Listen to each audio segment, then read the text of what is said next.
everyone, glad to be back. Today is 15th of December, Friday, so I wish you a wonderful day and a great upcoming weekend. Now it's 20 to 10 in the morning Moscow time. I'm Levan Gudadze and this is my first update for the day, in which I will share all the main news that are making headlines in Russian media outlets and Russian language pages on different internet platforms. There are quite a few very significant developments and news that I like to share with you for this moment. But before I start, let me make a little announcement about our project. I guess many of you, or even vast majority of you, didn't receive notification from YouTube yesterday when I had a live stream in which guests did participate. It was a third interview. It was a third interview on our channel, and well, it was a very interesting conversation with a British expert, former member of Parliament of United Kingdom, and retired senior fellow at UK's Defence Academy, Matthew Gordon-Banks. So I hope you will check that interview. It's on the front page of my channel on YouTube, and hopefully you will find this conversation interesting. And well, if so, if our community does supports this segment of interviews, of course it will, it will be good incentive for me personally to continue work on this segment of interviews and try to invite more and more people. And of course, if interviews have several thousand at least views, 3,000 to 5,000 views at least, then maybe it will be a little bit easier for me to invite guests also, because let's be realistic, people are watching numbers. They are watching numbers, and they don't want to spend time for a channel or for a community who may not really interested in interview. So it's a practical stuff, really. It's practical stuff, and well, you can support this channel. You can support segment of interviews if you will check that interview with Matthew Gordon-Banks. It's all up to you, really. I mean, our community. Which segments are gonna be popular and which segments gonna develop further. That's been said, well, let's talk about Ukraine now and special military operation. Well, I'm gonna take a day off tomorrow, man. I'm a little too exhausted. But, well, let's make this video first.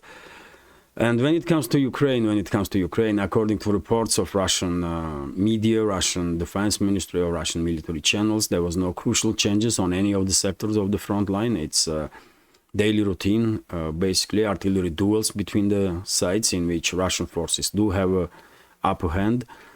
Drone wars on central and northern sectors of the front line.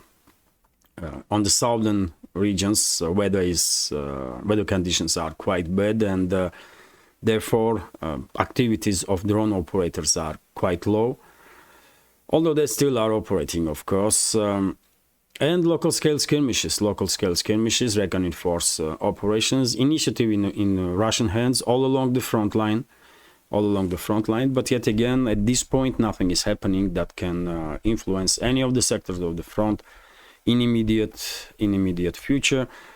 But let's go sector by sector. When it comes to Kherson direction, as you all know, Ukrainian forces still are maintaining small footholds in areas of destroyed Antonovsky Bridge and Railway Bridge. They do have some small foothold. They are trapped basically in that area and dying for no reason, absolutely, because Russian artillerymen are 24/7 regime shelling their positions. And same we can say about the small foothold in Krinky area. Central part of this village is still occupied by some Ukrainian units, but intensity of clashes definitely decreased somewhat decreased in previous days, and I guess we're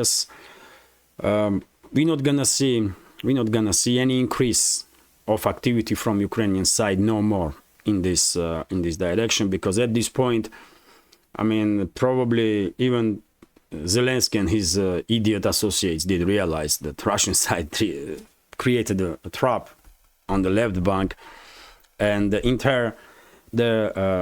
so-called Kherson counteroffensive from very beginning was destined to fail, and therefore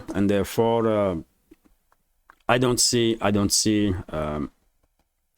risks that Ukrainian forces will further intensify the activity in Kherson direction. They did run out of steam. Basically, morale of Ukrainian forces in Kherson direction on the right bank or left bank in these small footholds are extremely low, and nowadays even in Western media some articles have been published about situation in Kherson region, when Ukrainian military personnel quite openly are saying that it was hell for them on the left bank, and they are openly saying that they had immense casualties in this direction. They lost at least 2 brigades.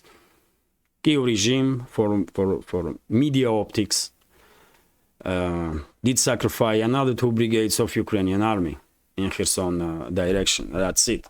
It was a trap from very beginning. And yesterday, indirectly, when President of Russian Federation did confirm what I was saying all along, that left bank crossing of Dnieper River for Ukrainian forces was one-way trip, and Putin said that he don't really understand why Kiev regime was continuing to send more and more people into the left bank, and why they were sacrificing so many people. But yet again, it's all about optics. It was a media campaign. Zelensky wanted to say that counteroffensive did not fail, that they are still continuing their offensive operations, and they did sacrifice for this additional 2 brigades if you combine all the casualties on the part of Ukrainian forces. But yet again, Ukrainian brigades are decimated on the right bank of the Dnieper River. They may have, I don't know, several thousand people left that are more or less battle ready. But yet again, question is how high morale of those military personnel is. I guess quite low. Overall, situation is under full Russian control, of course, and it was always under full Russian control. The Russian side conducted a brilliant special operation, brilliant deception operation in Kherson region to create this trap. And after all, I mean, if you remember, commanders were changed in Kherson direction. There was on radio, some Russian units were talking some crap to, especially to make sure that Ukrainian side will listen and will be mistaken. And it worked. And then many other operations simultaneously were conducted to make sure, to create this illusion among Ukrainian officers, high-ranking officers, or Zelensky and his inner circle, that they can have some success on Kherson direction. And they pull out brigades from other sectors of the front to begin this Kherson offensive, and well, they end up in a trap. So Russian side was quite successful, and after special military operation will end, we will probably learn some details how Russian side did create this trap and how effective this deception operation was really. But anyway, as I said, the situation is under full Russian control. Nothing is happening that can influence this sector in the immediate future. Only if Russian forces will begin some offensive operations. But when it comes to Ukrainian side, I mean, they never had even slight chance, even 1% chance to achieve anything at all. Let's continue. And next is Zaporizhzhia and South Donetsk sectors of the front line.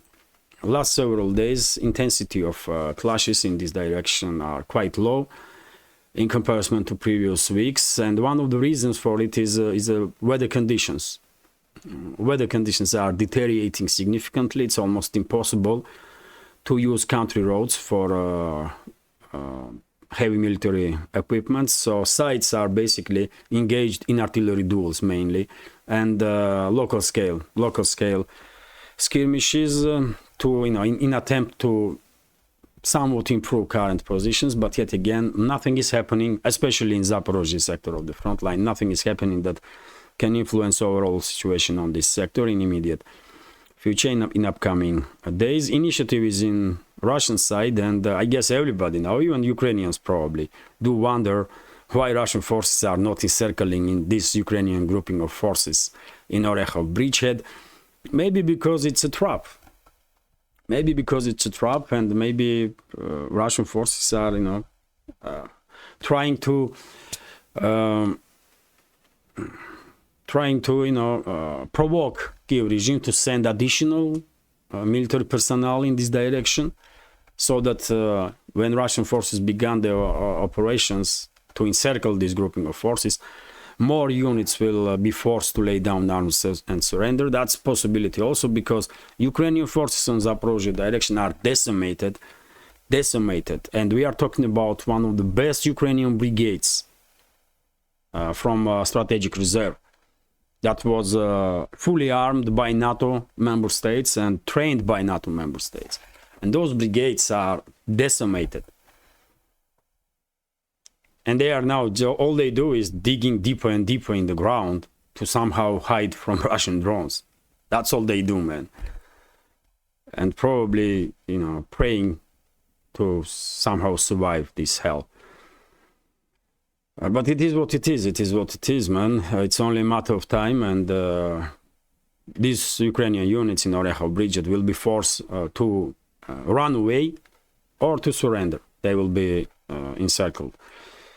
Let's continue. And so Donetsk direction is a little bit more active than Orekhov bridgehead or Zaporizhzhia sector. From Vremevsky salient up to this village here, Novomikhailivka, local scale skirmishes and artillery duels are taking place.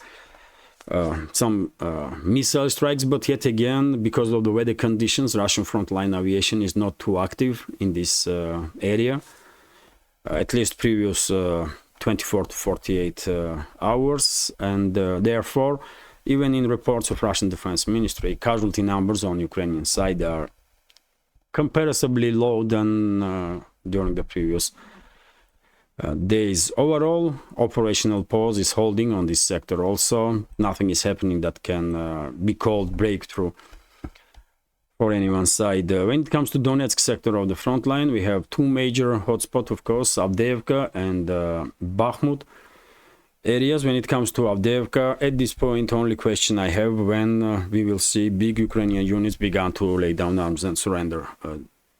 It's just too obvious.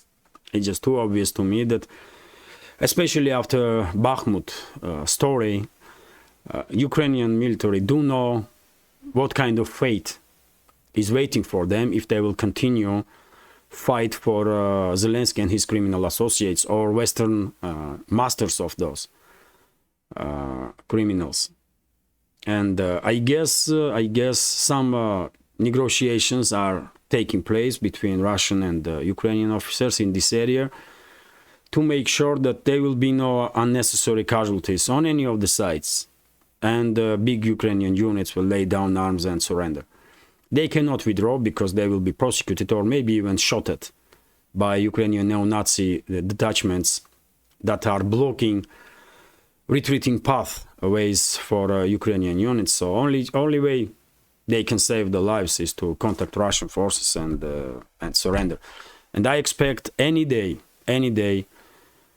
big Ukrainian units to surrender in Avdiivka. They will save their lives.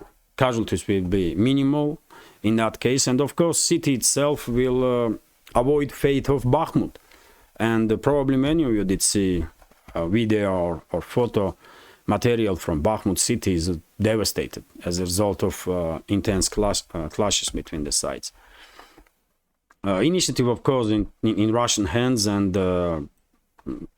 yet again, at this point, it does not make any sense whatsoever from military standpoint, as I understand, for Ukrainian units to continue this pointless, absolutely pointless fight in this area. They have to retreat, but they can't. And the other option they have is to lay down arms and surrender. And I hope majority of garrison in Avdiivka will make right choice and surrender and save their lives, because after all, most of them are forcefully mobilized. And I don't know what Kyiv regime did to them, how they did indoctrinate these people with some crazy ideology or what happened, but they still have a chance to save their lives, and let's hope they will make right decision and surrender. When it comes to Bakhmut direction, initiative also is in Russian hands, of course. Russian forces are improving positions on the southern flank of Bakhmut, from Kurdyumovka to Klishevka, all along. And when it comes to northern flank of Bakhmut, it's quite clear now that Russian forces are trying to improve their positions, move north westwards, in order to prepare ground for inevitable assault on Chisov Yar. And because this city on high ground in comparison to surrounding areas, most safe way to begin offensive operations in direction of Chisov Yar is exactly northern and the western parts, and that's why lately we did see significant increase of Russian activity in northern sectors of the Bakhmut and Belogorovka at this point. Bogdanovka at this point. This village here is already disputed between the sides. It's only a matter of time, and Grigorievka will become under full Russian control, Orekhovo-Vasilievka, and at that point, Russian forces will begin their operations on outskirts of Chisov Yar itself. So I will say, operation to liberate Chisov Yar has begun, because we can clearly see preparations of the ground for that. And once Russian forces will achieve significant success on the northern western side of Chisov Yar, then I guess it will be a matter of time, and Russian forces will begin quite large-scale offensive operations in direction of Konstantinovka, because it will be necessary to secure southern flanks also. And when it comes to northern sectors of the front line, from Seversk to Kupiansk, it's usual stuff, artillery duels between the sides, local level skirmishes. Russian forces are on offensive in Solidar area in direction of Seversk. From southern flank, now Russian forces are conducting operations in direction of Razdolovka, in direction of Vysyola. There were some reports that forward units of Russian armed forces even entered Vysyola a few days ago, but I did not see any photo or video confirmation of that. But it's obvious that Russian forces are beginning intensify the activity in the southern flank of Seversk, which yet again can be interpreted only one way. Russian units all along the northern sectors of the front line beginning their final preparations for upcoming and inevitable large-scale winter offensive. And when it comes to Kupiansk sector, main hotspot is still Sinkovka, this village here, and forested area right next to it. Yet again, at this point, we are talking about local-scale skirmishes and preparation of ground for decisive Russian actions during the winter. And one should notice that lately, for the last several weeks, Russian military personnel did increase significantly activity towards northern regions of Ukraine, northern parts of Kharkov region, Sumy region, Chernigov region. Russian DRGs are very active in this area. And now even Kyiv regime is openly basically talking about high high likelihood that Russian forces during the winter will probably conduct offensive operations in direction of these regions also, Chernigov, Sumy, and Kharkov, which is possibility, undoubtedly possibility. So yes, this is it. This is it when it comes to short summary of the situation on Ukrainian battlefield. One may ask question why Russian forces withdraw from Sumy and Chernigov region at all, or Kiev region, in April of 2022. And well, I did try to explain this topic quite a few times before.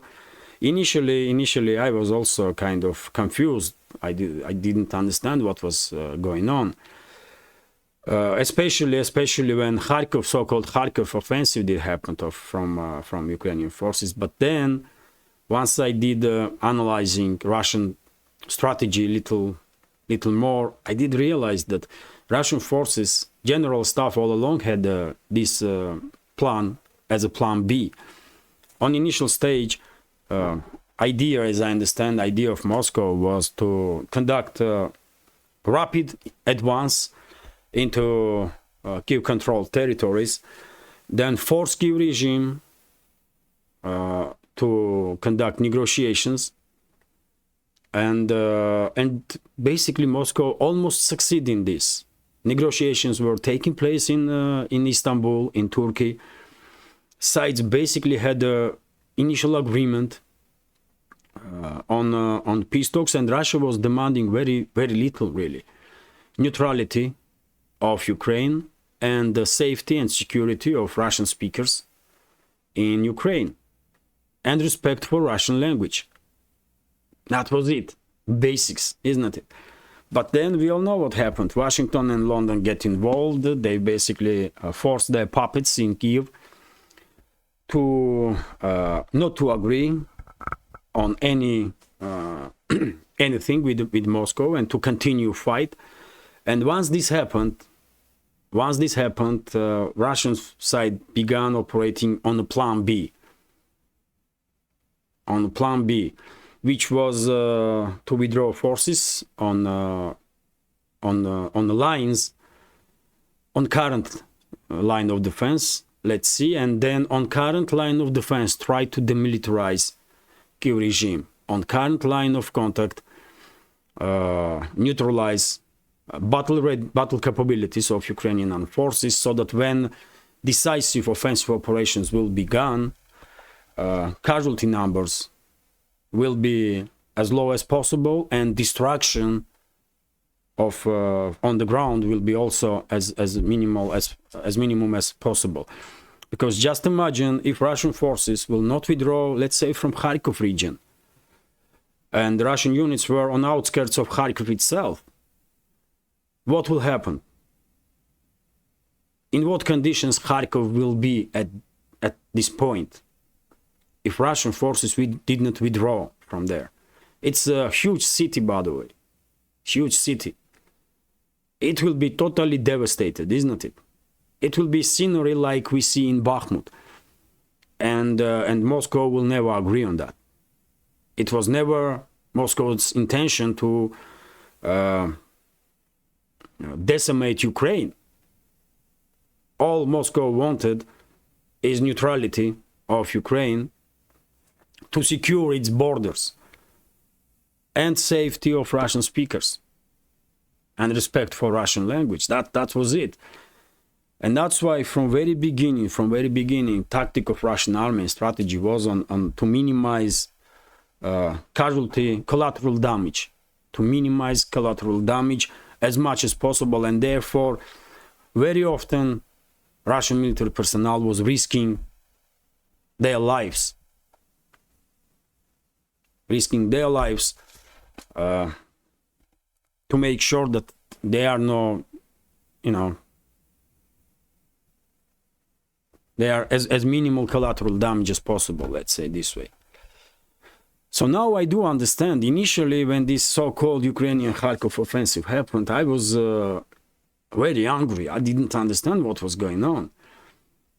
But later on, when I began analyzing in little more detail, well, from initial stages, Russian withdrawal from Sumy, from Kiev region, Sumy region, and Chernihiv region, that was a gesture of goodwill from Russian side, because Moscow probably did believe that agreement will be reached, and they withdraw forces. But then West get involved. Moscow did realize that, well, Plan B have to be invoked, and well, in that case, it became necessary to withdraw basically from Kharkov region, to stay away from Kharkov city itself, so that there will be no extreme casualties and extreme damage on the ground. And well, Russian forces quite, succeed in this plan, isn't it? Current line of contact not really changed much for last, I don't know, more than 12, 14 months. And on current line of contact, Russian forces did manage to neutralize 3 Ukrainian armies.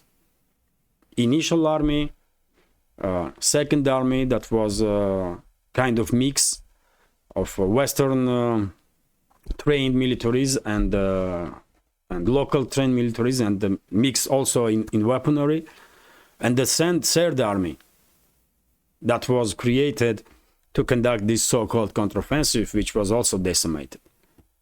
And now Kyiv regime desperately tries to create some fourth army with these forcefully mobilized people. But, well, it is what it is. I guess, I did explain well enough my reading of situation. And that's the answer for a question why Russian forces withdraw from there and there. On initial stages, it was a gesture of goodwill, and Russian forces withdraw from Sumy, Chernihiv, and Kyiv region. And when Kharkov, so-called Ukrainian Kharkov offensive did happen, Russian forces withdraw because in Plan B, was basically attrition war.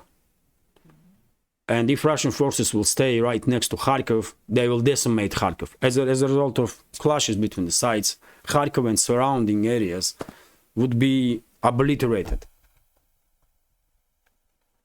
And Moscow was will never agree on that. And they decide to withdraw forces on current line of contact and conduct battles in this area. And they did it quite successfully, isn't it?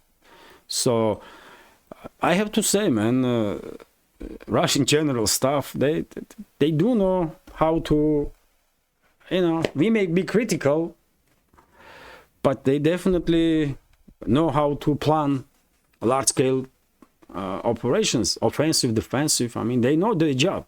They know what they are doing, really. Of course, there are some issues that, time to time may need some additional attention, but overall, man, once you get know little more detailed, and once you begin pay little more attention to some nuances, reading of picture may somewhat change. But anyway, let's continue with some additional news now. And although before I do so, let me thank, dear friends, let me thank for your time and attention, for likes, for comments, for everything, really. And of course, special thank to members of our community who supports my work with donations. Without your support, this channel would not exist, and I would not have this unique opportunity to work on this project, to be citizen journalist. So I'm truly grateful for this opportunity. Thank you. Let's talk about additional news now. And well, RIA Novosti is reporting that, and many other Russian media outlets, that Ukrainian Kyiv regime launched long-range missiles in direction of Mariupol last night, and 3 missiles were launched, from what I read on Russian media. And I guess not all of them were shut down. At least 1 missile got through Russian air defense systems, and as a result of it, I did share just recently this post on my Telegram. Concrete concrete plant was targeted in Mariupol. I don't know what military purpose it serves. Concrete plant, man. They are producing concrete to rebuild city, but yet again, when we are talking about Kiev regime, we should always keep in mind that they are extremely destructive force. They don't like this news that coming from Mariupol that these residential areas have been rebuilt, these roads have been rebuilt, these industrial areas have begun work again, and that's what they do. That's their answer. They targeted concrete factory, man, in Mariupol. I don't know, man. Degenerates, total degenerates, man. They are definitely shame of humanity. Those animals, man. Zelensky and his associates, all of them. Let's continue. And RT is reporting that well, during the yesterday's big press conference, Putin, President of Russian Federation, Vladimir Putin, was asked over 60 questions, dear friends. The press conference was 4 hours long. And one of the questions was about situation in Kherson region. And, well, Putin basically confirmed what I was saying from very beginning. Indirectly, but he did confirm that Kiev regime was sending its troops on one-way trip towards left bank, and Putin did not use maybe word trap, but it was a trap. It was a trap for Ukrainian forces, and they never had any chance to achieve anything, except demilitarizing themselves with active support of Russian units. That's it, really. Also, during yesterday's press conference, Putin was asked about possible second wave of mobilization, and he ruled out additional mobilization. Let me read several sentences here. So, Russia does not need to announce another wave of mobilization to replenish army ranks aimed at the Ukrainian conflict. President Vladimir Putin has said, signaling that Moscow has enough troops on the battlefield. Speaking during the marathon Q&A season on Thursday, Putin called the issue of second mobilization drive sensitive question. He said that after Moscow announced a partial military call-up last autumn, some 300,000 signed up for to fight in the ongoing conflict with Ukraine. These guys are fighting hard. Among those who were mobilized, there have been 14 heroes of Russian Federation, so 14 military personnel from mobilized troops did receive hero status for their actions on the battlefield, said Putin, referring to the highest honorary title in the country. According to Putin, around 244,000 mobilized troops are now deployed in the conflict zone, many of them in maintenance battalions in the rear. He added that 41,000 had been discharged for health reasons or because they had reached their maximum age. So yes, according to Putin, there will be no second wave of mobilization, at least in foreseeable future, although I don't know. I still think that at some point, once decisive actions will be taken by Russian side, and once these huge areas will be liberated, entire Zaporizhzhia region, Kherson region, Kharkov region, Dnipropetrovsk region, and once Russian forces will get to Dnieper, let's say, maybe possibly Sumy and Chernigov regions also, I think Russian side will need some more military personnel to conduct some policing on these liberated territories. And maybe for this purpose, some additional mobilization will take place, although maybe not, because a huge number of Russian citizens are signing up a contract with Defense Ministry and are participating in special military operations. So number is so high that really, I mean, there may not be any need in mobilization. And Putin did reveal number of troops in Ukraine conflict zone at this point. According to him, some 617,000 Russian soldiers and officers are fighting Kiev regime in some capacity, which is, well, quite a number, isn't it? Which is a quite a number, but yet again, in my understanding, not enough. In my understanding, it's still not enough because line of contact is almost 2,000 kilometers. So if you take in account line of contact and a number of troops on the ground, I'm somewhat skeptical that this is enough. It may be enough for defensive purposes, for active defense operations. But to conduct large-scale offensive operations, I guess Russian forces will need some more backup. And that's why, you know, I think maybe second wave of mobilization will take place sometime in 2024, but who knows? Who knows? I remind you, dear friends, that according to reports, latest reports, in 2023, over 400,000 citizens here in Russia did sign contract with the Russian Defense Ministry to participate in, and are participating in some capacity in special military operation, or they are in reserves. 400,000. And I remind you, mobilization was just 300,000. So if this huge inflow of manpower into Russian army continues, then, well, in that case, well, why would mobilization will be necessary? If in 2024 another 400,000 to 500,000 people will sign contract with Defense Ministry, then, well, question of mobilization definitely will be ruled out completely. And also Putin did spoke about, of course, SMO in the terms that I use quite often, and he called it a civil war, which it is. There's no way one may disagree with Putin on this point.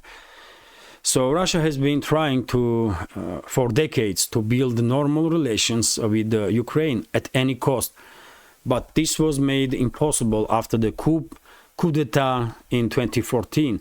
Russian President Vladimir Putin said during the live marathon press conference on Thursday. The president was asked if he could foresee normalization of relations with the West in the near future. Putin responded by stressing that Russia has never tried to intentionally ruin or sever ties with any nations. Instead, it was the West that spoiled relations with Russia by constantly trying to push the country aside and neglecting its national interests. The culmination of that was the coup d'etat in Ukraine that was staged by Russia's geopolitical opponents in 2014, which has ultimately led to the current situation, according to Russian President. Putin described the ongoing conflict as a great tragedy that is essentially a civil war between brothers. Which is correct. And yesterday, dear friends, I did report, if you remember, exactly about the story when two brothers were fighting on opposite sides. And the Ukrainian soldier did spoke to his brother, and once he ended up on zero line, he and his unit, they did lay down arms and surrendered.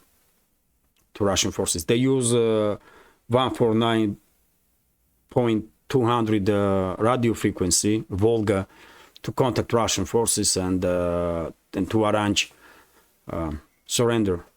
And they did save lives. And this Ukrainian soldier did said that he made decision after he spoke with his brother before he ended up on a zero line.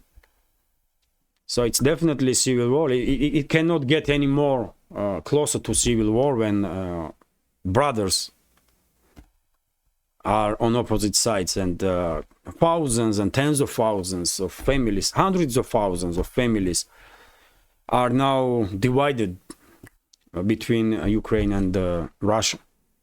It's clearly a civil war that was provoked by Western ruling class, undoubtedly, with the active use of those criminals inside Ukraine, criminals, neo-Nazis, and corrupt individuals that was used to conduct this coup d'etat in 2014. And what happened after that, it's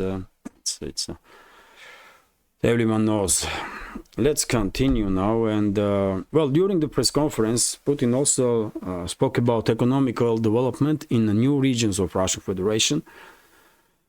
And he said, of course, I'm talking about Donbass and Zaporizhzhia and Kherson regions. And he said that these regions already paid in federal budget 170 billion rubles, which may not be a lot, but which does indicate that economical activity and peaceful life is returning to places that are liberated by Russian forces. So it's definitely a good sign, although of course it will take trillions and trillions of rubles of year-on-year investments into these new regions from Russian federal budget, from Russian private sector, to make sure that all the damage that was done by hostilities were neutralized and everything was rebuilt. Let's continue. And that is reporting that according to Chechen leader of Chechen Republic, Ramzan Kadyrov, Ukraine conflict will end in a month's time. So the quite interesting statement. Ukrainian conflict will likely be over by the spring or the summer of 2024, since Kyiv is running out of all necessary resources, Chechen leader Ramzan Kadyrov predicted during television phone on Wednesday. Soldiers from Chechnya have played a significant role in the conflict with Ukraine, and the head of the Southern Russian Republic is paying close attention to progress on the front line. He expects a shortage of manpower, weapons, and money to fully erode Kyiv's military capabilities by June or July at the latest.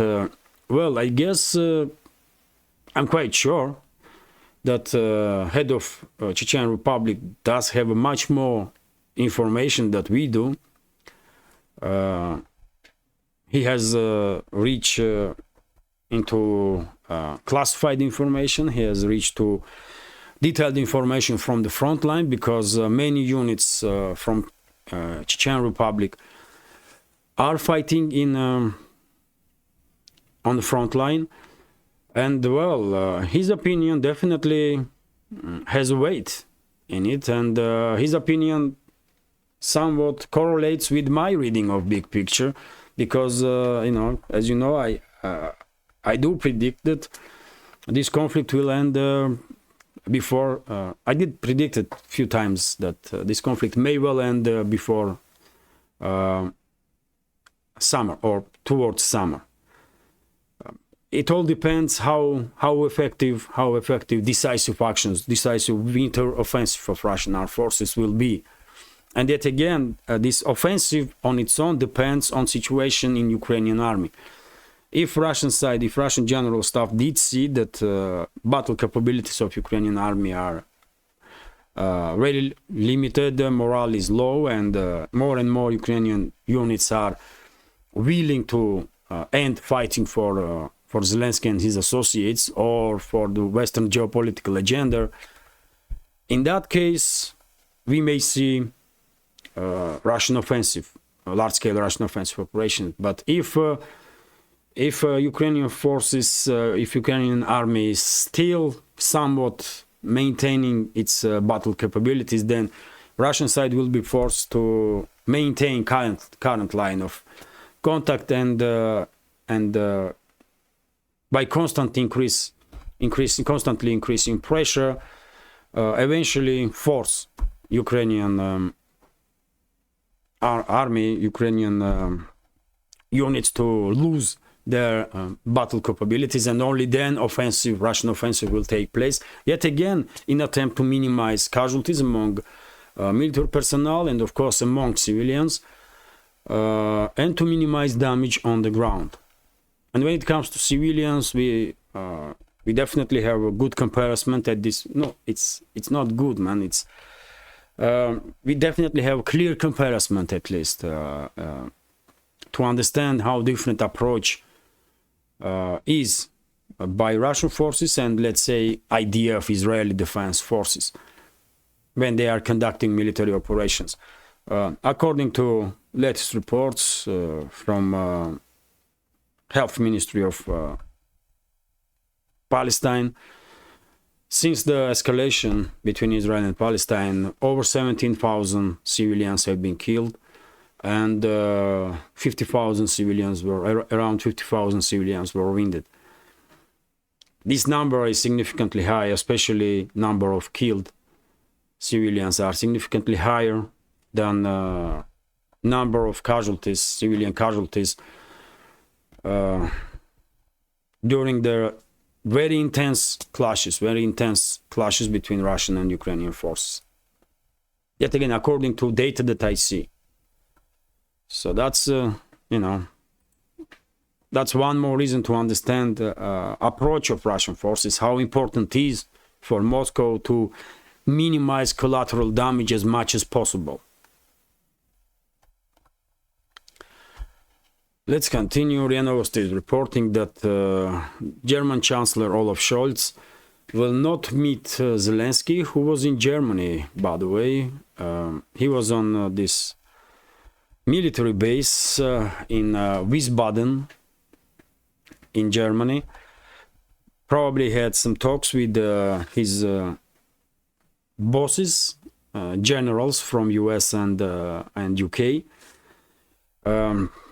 And well, he will, I don't know, maybe he's already in Ukraine, but he did not have a meeting with the German Chancellor. Also, RIA Novosti is reporting that Hungary, and dear friends, when it comes to this Wiesbaden military base, according to recent Washington Post article, if you remember, exactly this military base was mentioned, if I'm not mistaken, on which US and UK generals, high-ranking generals, together with the Ukrainian counterparts, were conducting some war games before this so-called Ukrainian counteroffensive began. And that operation was planned by Pentagon, mainly. That operation was planned by US and UK military with the active involvement of those. And you know how that counteroffensive went down, isn't it? So that's one more indicator about intellectual capacities or professional capacities of high-ranking generals in the Pentagon and the UK's defense ministry. That counteroffensive, that was, I mean, wow. That was total disaster, man, for Kyiv regime. And if that is the best what we can come up, top generals of Pentagon and United Kingdom, then these countries do have significant issues in their armies, man. Definitely. Anyway, let's continue. RIA Novosti is reporting that Hungary once again blocked financial aid package for Ukraine for 50 billion euros for the next several years. Well, Orban is making crazy these Brussels bureaucrats and also some high-ranking officials in EU member states. In Germany, for example, if I'm not mistaken, once Orban blocked this, once Hungary did block this 50 billion aid package for Ukraine, German Chancellor, if I'm not mistaken, even commented on Orban in somewhat undiplomatic way, and tell him to go to drink coffee or to chill or to something like that. So he definitely plays on nerves of this immensely inadequate EU bureaucrats and some leaders of EU member states. And I mean, he does deserve. That's why worldwide he has huge respect, because current leadership of Hungary. I mean, who would expect, that this relatively small, tiny country will put up such a strong fight against globalists and their agenda and against this EU bureaucracy that basically colonized almost entire Europe, But well, Budapest is doing some unbelievable job, man, to protect its own best interests, which is surprising, really, if you take in account what is happening in other EU member states. Anyway, let's continue.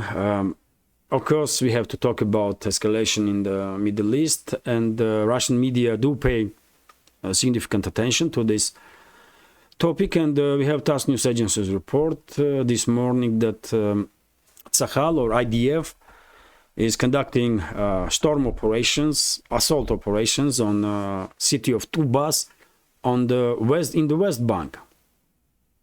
On the West Bank. Lately, last several days, we are constantly receiving information about activities of Israeli defense forces in the West Bank, and it's definitely a worrisome development because I don't know, maybe Netanyahu's government plans to provoke large-scale military operations in the West Bank and simultaneously force local Palestinians out of Gaza Strip and the West Bank. I don't know, but lately on daily basis we have news from West Bank that IDF forces are attacking this city, that city, this settlement, and so on. Very worrisome development. Let's see how all things go down. But unfortunately, world community is unable to do much, really, to stop Netanyahu's government, man. To force sides to begin peace talks. And when it comes to geography of this territory, Gaza Strip, of course, bordering with Egypt, and my understanding is that Netanyahu's government wants all the Palestinians, or majority of Palestinians from Gaza Strip, to be forced out of region into Egypt. And when it comes to West Bank is bordering Jordan. And who knows, those crazies in Netanyahu's government may have idea to, begin large-scale operations there also and force Palestinians into Jordan from the West Bank. Who knows? They see world does nothing, really. They see it. Netanyahu sees it. His associates, they all see. The only, all world can do is to, make statement here and there. And that's it, really. That's it. Not even single sanction on Netanyahu's regime. Personalities, I'm not saying to sanction country because it will hurt ordinary citizens, but against personalities, against them, sanctions can be imposed, isn't it? But no. So they may be so emboldened that they may further escalate in the West Bank, and they may even escalate in Lebanon, in southern Lebanon, and try to occupy southern Lebanon, try to, you know, rage full-scale combat clashes with Hezbollah, and in that case, Washington at some point will probably get involved, and possibly some other Western capitals, or I should say militaries of NATO member states, and well, we're gonna see some huge devastation in the Middle East. But anyway, let's continue. Let's hope it will not go down this way. Let's hope somehow the escalation will happen, but you know, RT is reporting that NATO did announce major spending increase. The organization's budget for 2024 will be boosted by between 12 and 30%. Okay, not surprising at all. Not surprising at all. One of the main goals of ruling class of the West, when they were provoking this conflict in Ukraine, was to force the European members of NATO to increase their military spendings. And they did. Vast majority of European states did increase their military spendings, and they are now spending more for NATO also. So no surprises. RT is also reporting that US lawmakers pass $886 billion defense bill with the Ukraine aid included in it. In the current budget for Ukraine, $300 million have been allocated for $300 million, which is of course nothing in comparison to $61 billion that Biden the administration wants to allocate for Kiev regime, but it will not happen anytime soon, because as I understand, US Congress is on holidays now for Christmas holidays, and they will probably begin work again somewhere in middle of January. So US military industrial complex and corrupt US officials have to wait at least about a month before they will receive this last big paycheck from Ukrainian mess that they did create, and they will receive it. I have no doubts that eventually they will receive some amount, maybe not 61 as was proposed by Biden, maybe not 61 billion, but 30-40 billion, I guess, will be formally allocated for Kiev regime. And when it comes to US military spending, man, 886 billion, well, it's hard to comment, really. The US has trillions and trillions in debt, and there are millions of US citizens that are struggling on a daily basis to keep up with life. And this time, these criminals in US Senate and Congress allocating 886 billion for defense spendings. If this is not a crime against US citizens, then what this is, you tell me. And dear friends, vast majority of these sums will go for to maintain foreign military bases. 800 of them worldwide. But yet again, if US citizens are happy with this, then what you gonna do, man, you know?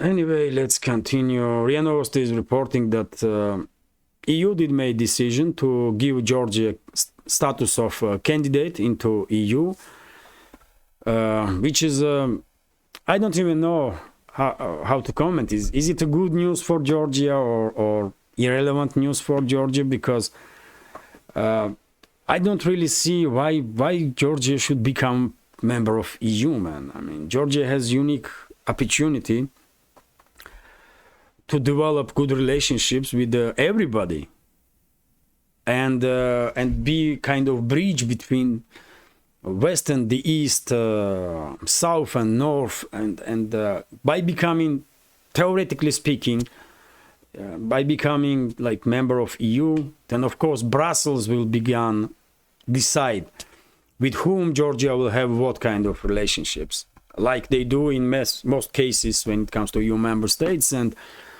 Georgia gonna lose so many opportunities, though. So many opportunities. I truly don't understand why they need, why they're pushing still towards EU, man, towards this failed, absolutely failed, whatever that thing is, organization or quasi-union or, you know, quasi-state. But yet again, I mean, if Georgian citizens want this, then, well, that's their choice. And according to latest social studies that I see, vast majority of citizens of Georgia do support, you know, country to become a member of EU. And well, good luck with it. But I think Georgia will just lose by becoming member of EU. Will not gain much really at all. But it's their decision, so, you know, good luck. What can I say? RT is reporting that, how long is this update, man?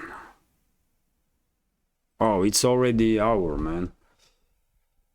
Okay, I will just go through headlines. So RT is reporting that, well, according to head of Russian Service of Foreign Intelligence, CIA is planning to conduct a new scheme. They are planning to create some quasi-Russian republic and government then outside of Russia. Let me read it to you. The US government allegedly wants to back the declaration of the new Russian nation state and its self-proclaimed government, which would operate outside of their actual country, according to Sergei Narishkin, the head of the Russian Foreign Security Service. The senior intelligence official mentioned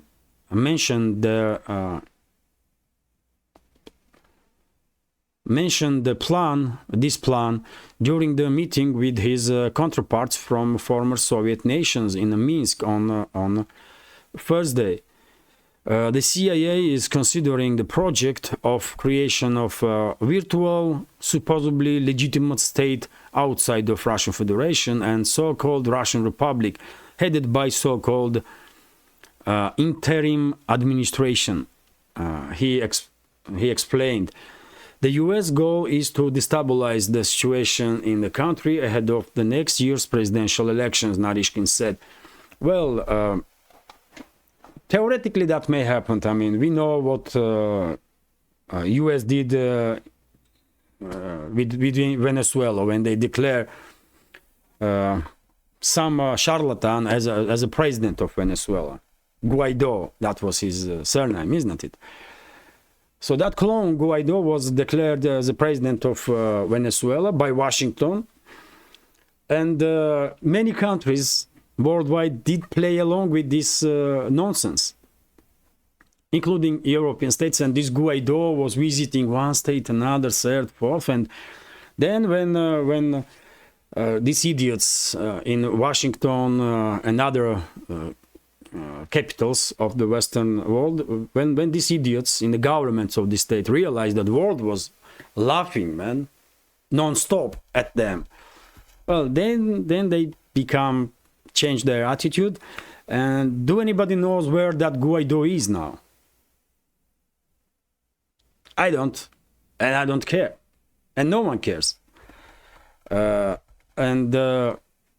But because Western secret services are run by mentally ill psychopaths, basically, and because governments of majority of Western states are run with, by mentally ill psychopaths, they can definitely come up with some crazy, extremely crazy ideas like this one. Probably this type of stuff was talked about somewhere in Washington and Langley, and the Russian Foreign Intelligence Service has information about it, and they are, openly saying that just look at those crazies, man. Just look at them. That's the level of degradation of those idiots. That's all it is. I mean, he did not say these words, but I'm saying, and they can, I don't know, they can declare any traitor of Russia, as a president of Russia. And they can have it. They can have it. They can play with this topic, I don't know, man, months or 2 or 5, and let the world laugh again. Because laugh is good. Laugh is always good. And that's all it is, really. And, well, as time goes by, man, it's more and more difficult to take seriously Western ruling elites and their actions. And what is unfortunate and dangerous, that those degenerates that are ruling Western world, ruling and ruining Western world, they have power. They still have a power. That's most dangerous. You know, and some of them have nuclear weapons also, like leadership of US, France, or United Kingdom. They have also nuclear weapons. So these are crazy clowns with nukes, man. They're crazy clowns with nukes. And they are dangerous. That's what is disappointing. Otherwise, if they did not have the nukes, then, I mean, just let them have a fun, man, with their crazy ideas and in their crazy illusionary world, man, and just ignore it. Because at this point, it's definitely increasingly difficult to not just to have any respect towards Western ruling elites, but to take them seriously at all. Because, I mean, they are mentally sick animals, man. That's all they are, really.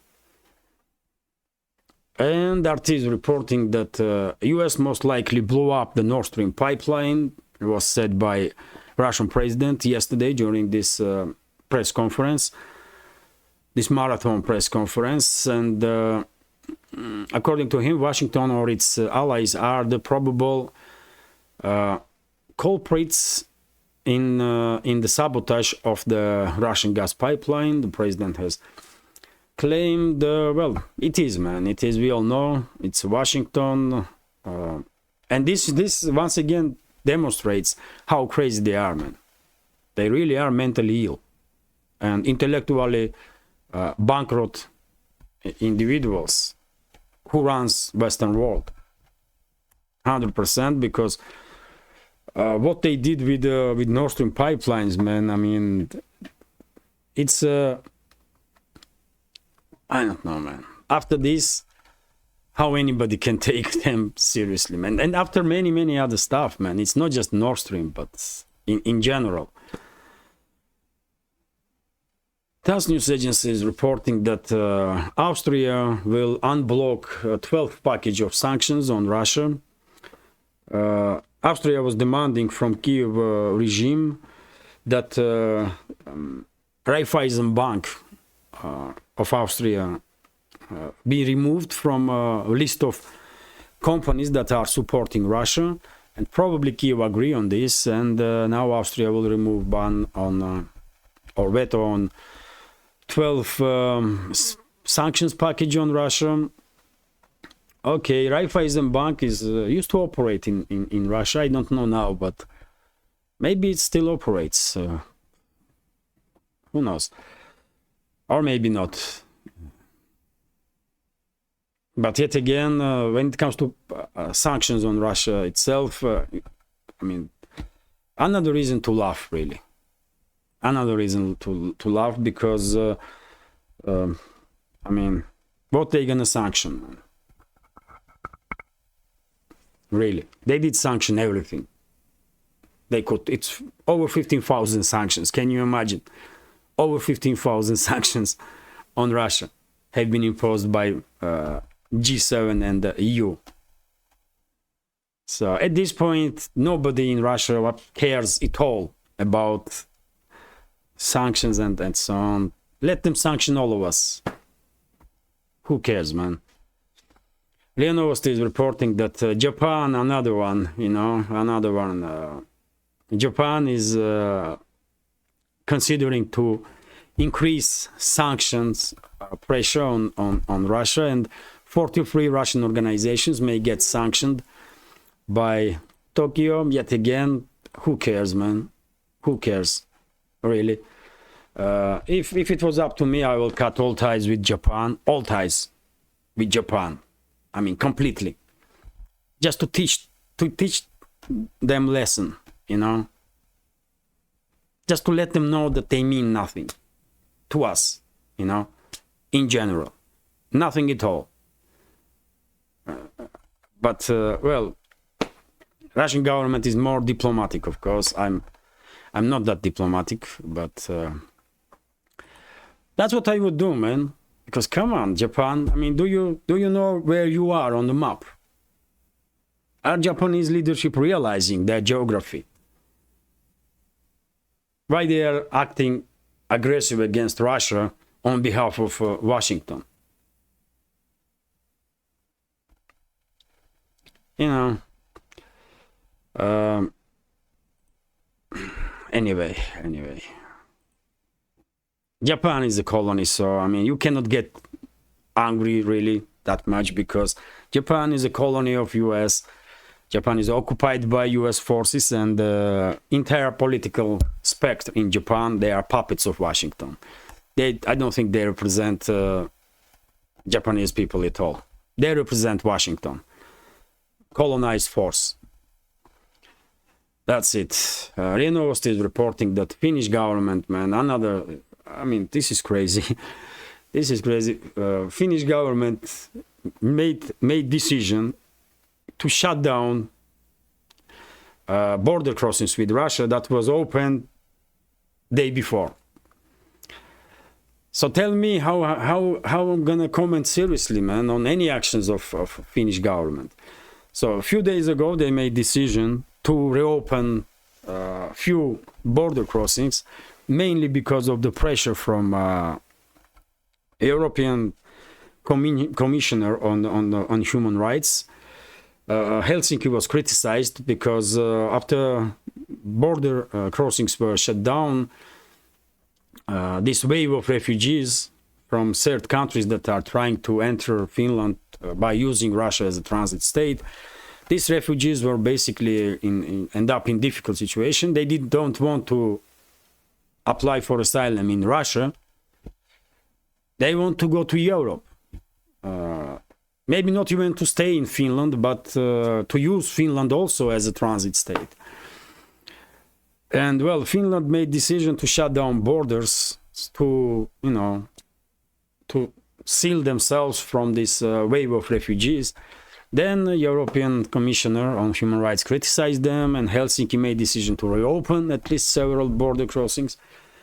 On 14th, by the way, on 14th of December, so yesterday was the only day when border crossings were open, and yesterday afternoon, Finnish government made decision to shut down these border crossings again, because some 62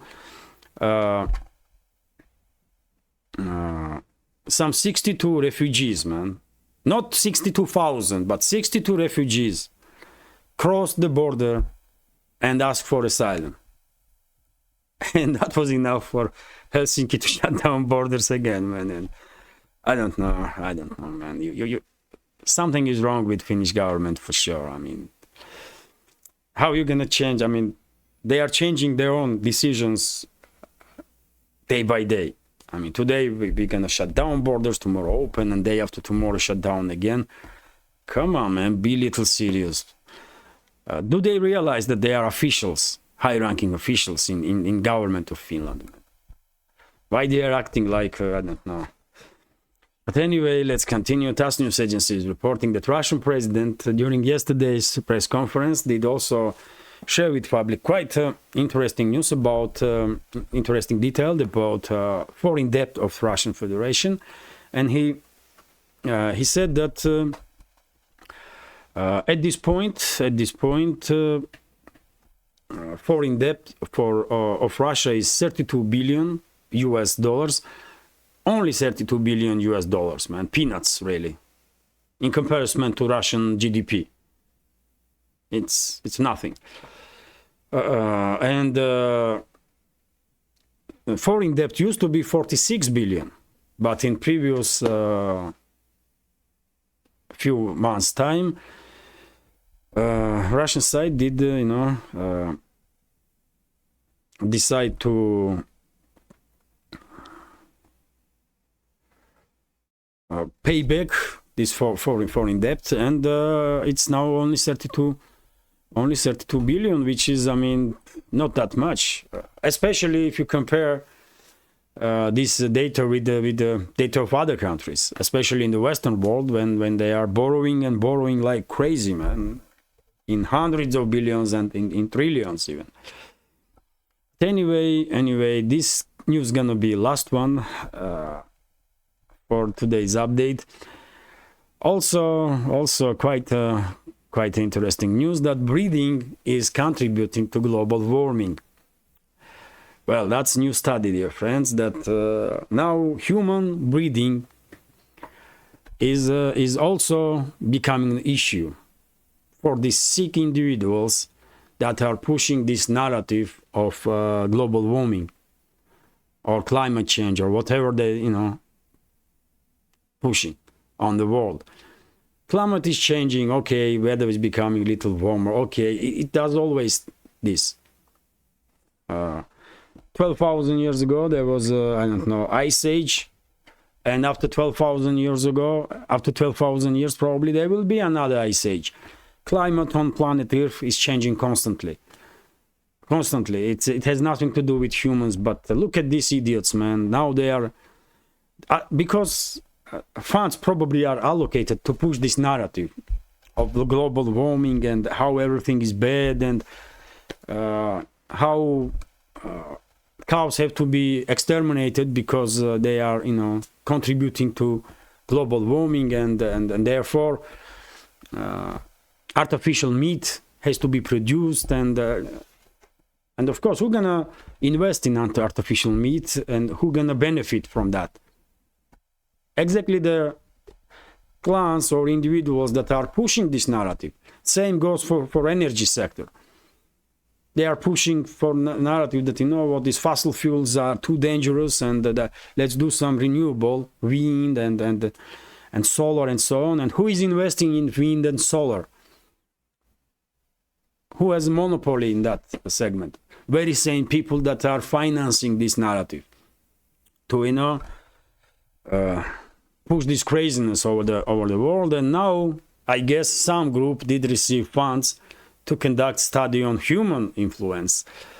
And well, according to this report, human breeding contributes to global warming, according to study published Wednesday in PLOC1. Their authors argued that human respirations contribute to the climate change has been underestimated and needs further studies. Yes, of course. Fucking idiots, man. Sorry for my French. Sorry, but it is what it is, man. That's how crazy this world is, man. At this point, how crazy times are in this world. I would not be surprised if one day some crazy idiots will come out and say that, planet Earth has to be depopulated because of humans are breeding and they are polluting atmosphere. Yes, unbelievable, man. But that's times that we are living in, man. I'm telling you, when it comes to emissions of carbon dioxide, emissions of methane in the air, and other gases that are contributing to, or have potential to contribute in the global warming. And just summertimes, just in Siberia, so much volume of methane and carbon dioxide is freed as a result of melting of permafrost, that humans will not be able to emit so much volume, I don't know, in the next million years. So these idiots are definitely liars, man. Definitely liars. But anyway, this is it for now. I'm gonna end this update on this strange news that well, human breeding is now also issue when it comes to climate change. Unbelievable, man. How crazy are those people? Quite a long update, but hopefully you will find, if not all, at least some news interesting. And if so, please click that like button, leave some commentary about any topic you like, and please share links to my videos or my channel to your friends. It will definitely help to reach wider audience. Unfortunately, we would not be able to reach 20,000 before New Year on main YouTube channel, but well, maybe sometime in the future. And finally, if you think this project, if you think this channel is interesting, useful, informative, and deserves to exist, please consider to support my work with small donations through PayPal, buy me a coffee, or by subscribing to my Patreon page. You can see links under this video in the description box or in the pinned comment. This is it for now. Have a great day and wonderful upcoming weekend. Take care.